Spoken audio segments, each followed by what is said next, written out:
안녕하십니까. 하나금융투자에서 매크로 맡고 있는 소정입니다. 여의도에서 이제 본격적으로 그 벚꽃 축제가 시작됐죠. 이제 봄날을 알리는 신호가 계속되고 있지만 지난주에는 주식시장이 조금 조정을 받으면서 걱정거리가 좀 늘어난 것 같습니다. 그러면 이번 주에는 어떤 지표와 어떤 관점에서 시장을 바라봐야 될지 말씀을 올리도록 하겠습니다. 일단 지난주 경제 지표를 조금 말씀을 드리면 우리나라 수출이 굉장히 좋았습니다. 물론 그 이면에는 다른 나라도 상당히 좋았죠. 일단 독일 같은 경우에는 그 3월 실업률이 역사적 최저치인 5.8%까지 떨어졌습니다.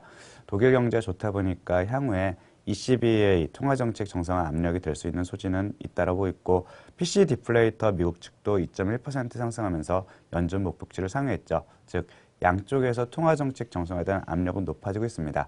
그럼에도 불구하고 국내 소비가 어쨌든 4개월 만에 반등하면서 소비 심리와 더불어서 개선됐다라는 측면이 있고 국내 경제를 이끌고 있는 수출은 13.7%로 급증을 하면서 글로벌 경기 회복이라든지 아니면 특히 IT 업황 호조에 대한 기대감을 반영하고 있는 것 같습니다.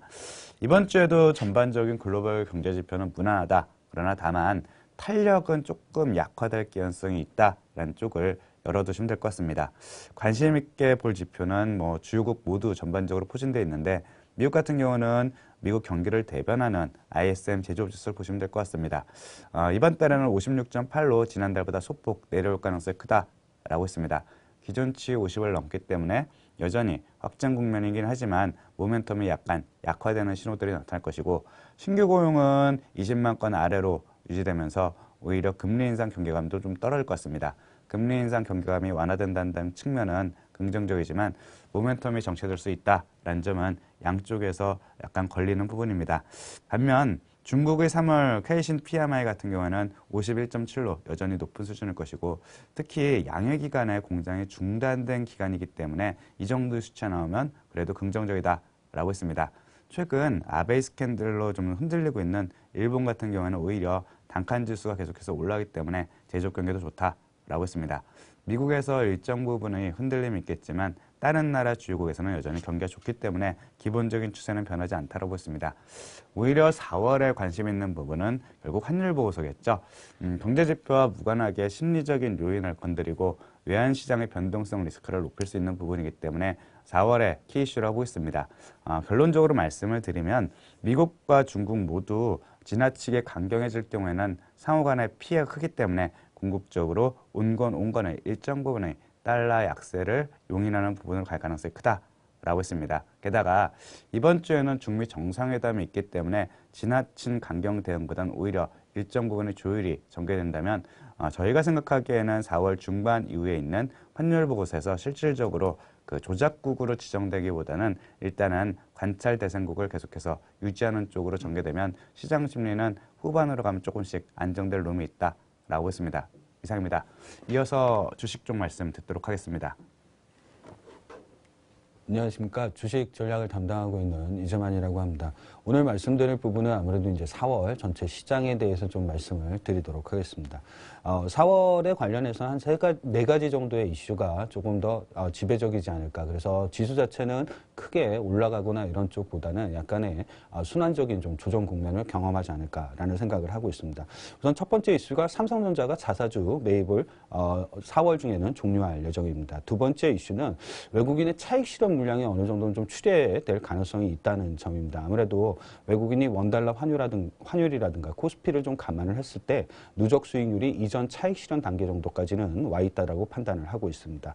매크로 쪽에서 이미 말씀을 해주셨지만 세 번째 이슈로는 아무래도 선진국하고 신흥국의 경제지표 속도가 모두 다 둔화된다는 점, 모멘텀이 좀 약화될 수 있다는 게 시장에는 좀 부정적인 영향을 줄 가능성이 있을 것 같습니다. 여기에 이제 4월 중순에서 말 사이에 발표될 미국 재무부의 환율 보고서 역시도 국내외 환율 시장의 변동성을 좀 확대될 가능성을 좀 가지고 있어서 실질적으로 주식시장에 좋은 영향은 기본적으로 아니다라는 생각을 가지고 있습니다. 다만 전체적으로 중기적인 입장에서 봤을 때 4월 정도의 조정은 어느 정도는 매수의 좀 기회로 활용을 할 필요가 있다는 기본적인 생각을 하고 있죠. 특히나 국내 같은 경우는 4월에서 5월 사이에 대부분 다 이제 기업들이 실적을 발표를 하게 되는데 국내 제조업들의 매출에 절대적인 영향을 미치는 건 환율이라든가 유가와 같은 가격 변수들 것들보다는 실질적으로 물량 변화라는 부분, 특히 교육량이라든가 이런 부분이 절대적으로 영향을 미친다는 특성을 분명히 갖고 있는 것 같습니다. 특히 한국의 제조업들은 대부분 다 고정비를 많이 낮췄죠. 고정비를 낮췄다는 의미 자체는 손익분기점의 물량 자체가 이전보다 감소를 했다는 뜻으로 해석을 하시면 될 것 같고, 이전에 물량이 동일하게 1%씩 는다고 하더라도 실질적으로 영업이익으로 들어가는 자금 자체가 더 커지기 때문에 이익 증가폭은 훨씬 더 커질 수 있다는 특징을 분명히 좀 가지고 있는 것 같습니다. 여기에 글로벌 물동량의 개선 여부를 좀 판단할 수 있는 글로벌 해운 기업들의 어떻게 보게 되면 올해 매출 추정치 이런 부분들을 살펴보게 되면 여전히 전년 대비 한 9% 이상 성장을 할 거라는 기본적인 생각을 갖고 있기 때문에 물량 변화를 통해서 국내 기업들의 영업 레버리지가 굉장히 높아졌다는 특성을 감안을 하게 되면 국내 기업들의 이익이 이전보다는 상당히 좀 좋아질 거라는 기본적인 생각을 하실 수 있는 부분이 펀더멘탈 측면에서 충분히 조정을 매수의 기회로 활용할 수 있다는 생각을 하시면 될 것 같습니다. 4월에는 한 두 가지 정도의 투자 전략의 아이디어를 좀 갖고 접근을 하시는 게 맞는 것 같고요. 기본적으로 국내 기업들의 실적을 이끄는 게 IT인데 여기에 이제 삼성전자를 빼더라도 실질적으로 IT 기업들의 영업이익 이런 부분들은 사상 최고 수준에 근접해 있다는 점. 이런 부분을 생각을 하게 되면 어떻게 보게 되면 IT 기업들 중에 이익 추정치가 좀 올라가게 되면서 실질적으로 PER이라든가 이런 부분이 낮은 기업들, SK 하이닉스라든가 동부 하이텍이라든가 LG 디스플레이 이런 기업들에 좀 관심을 가지실 필요가 있고요. 여기에 이제 5월 9일 날 국내도 좀 대선이 있습니다. 대선 후보들의 공통적인 공약은 아시는 것처럼 4차 산업의 혁명을 통한 성장 드라이브의 확보인데 여기에 또 하나의 의미가 좀 있는 게 재벌 개혁에 대한 의지가 굉장히 강하다는 특성을 분명히 갖고 있죠. 국내 재벌 기업들이라든가 대기업들이 쌓아둔 현금을 어떻게 보게 되면 좀 더 효율적으로 활용할 수 있는 발판을 좀 마련하지 않을까라는 생각에서 잉여 현금 흐름이라든가 이런 게 굉장히 좋고 최대주주 지분율이 좀 높은 지주회사들 이런 기업들 좀 관심을 가지시면 어떨까 해서 SK라든가 LS와 같은 기업도 좀 관심권 안에 두시는 게 맞지 않나라는 판단을 하고 있습니다. 이제 채권 부분의 전략적인 아이디어를 좀 들어보도록 하겠습니다. 네, 안녕하십니까. 하나금융투자 채권 담당하는 이미선입니다. 지난주 국내 채권 금리는 계속 보합 흐름을 2주 연속으로 이어갔습니다. 트럼프 정부가 이제 의회에서 여러 가지 정책들을 추진하는데 실패할 가능성이 있지 않겠냐라는 우려들이 작용을 했고요. 그다음에 3월 FOMC 이후에 추가적인 어떤 빠른 금리 인상 가능성은 낮다라는 그러한 경계심들이 완화된 부분들이 영향을 미쳤습니다. 그리고 왼쪽에 있는 미국 금리 같은 경우에는 지금 2.3와 2.60의 아주 견고한 박스권을 계속 유지를 하고 있고요. 현재 박스권 하단에 안착해서 한 2주 연속 계속 이어지고 있습니다. 지금 이 미국 금리의 하단을 뚫기 위해서는 올해 기준금리가 추가적으로 인상될 수 있는 횟수가 꺾일 정도의 어떤 모멘텀이 필요한 상황이고요. 상단 역시 뚫기 위해서는 재정정책 같이 실제로 정책이 현실화되어서 투자자들을 확신을 시킬 수 있어야만 가능할 것으로 보입니다. 저희가 중장기적으로 봤을 때 하반기까지 금리가 상승할 것이라는 전망을 유지하고 있지만 일단 가까운 시일 내에 이러한 위아래로 뚫릴 수 있는 가능성은 사실 쉽지 않은 상황이라고 생각이 되고요. 연준 위원이 올해 추가 2번의 기준금리 인상이 가능할 것이라는 것을 반복적으로 강조를 하고 있습니다. 피셔 부의장에 이어서 지난주에 뉴욕 더들리 총재도 2번 금리 인상이 적절하다는 언급을 했습니다. 그리고 이거랑 더불어서 대차지표 축소를 더 서두를 필요는 없고 미국 경제의 금융시장의 어떤 안정성을 지키는 게 중요하다라는 언급을 했고요. 시장은 바로 이 부분에 주목을 했습니다. 그러니까 금융시장의 안정을 연준이 원한다면 이를 해칠 정도의 어떤 빠른 금리 인상은 없을 것이라고 시장이 해석을 했기 때문이고요. 오른쪽에 우리나라 금리 같은 경우에는 지금 빨간색으로 되어 있는 게 10년 금리고 검은색이 3년 금리고 밑에 있는 또 하나의 지표는 3년과 10년의 스프레드입니다. 3년 금리 같은 경우에는 지금 1.65 정도에서 하단이 계속 지켜지고 있는 상황이고요. 10년 같은 경우에는 저점을 약간 올리면서 완만하게 상승을 하고 있습니다. 그리고 3년과 10년 금리 차이도 점진적으로 50bp 초반에서 머무르고 있지만 전반적으로는 확대되고 있는 상황입니다. 그래서 2015년, 14년의 상황을 봤을 때도 장단기 스프레드 같은 경우는 점진적으로 확대될 가능성이 좀 더 높다고 생각이 되고요. 이번 주는 3월 FOMC 의사록이 발표가 되고 한국은행이 지난달에 했던 3월 금융안정 점검회의의 의사록도 발표가 됩니다. 일단 3월 FOMC 의사록 같은 경우에는 중립적인 수준 예상이 되지만 최근에 워낙 연준 인사들의 발언이 도비시했었기 때문에 이보다는 좀 더 매파적으로 해석될 가능성을 열어둘 필요가 있을 것 같고요.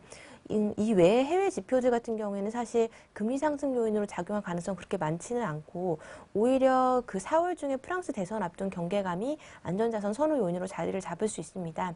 현재 프랑스 2차 경선에서 마린 르펜 후보가 40%의 지지율로 마크롱 후보에게 패배할 것으로 전망되고 있긴 하지만 변수는 바로 마크롱 후보 지지자들의 기권표입니다.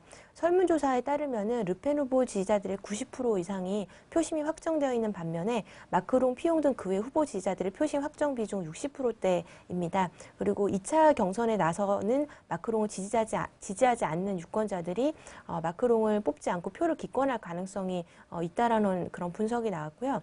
지난 미국 대선에서 프랑스 당선을 예측해서 주목을 받았던 그 프랑스 갈랑 연구원은 만약에 르펜이 경쟁 후보보다 20% 많은 지지자를 투표장에 동원을 할 경우에 승산이 있다라는 전망을 했습니다.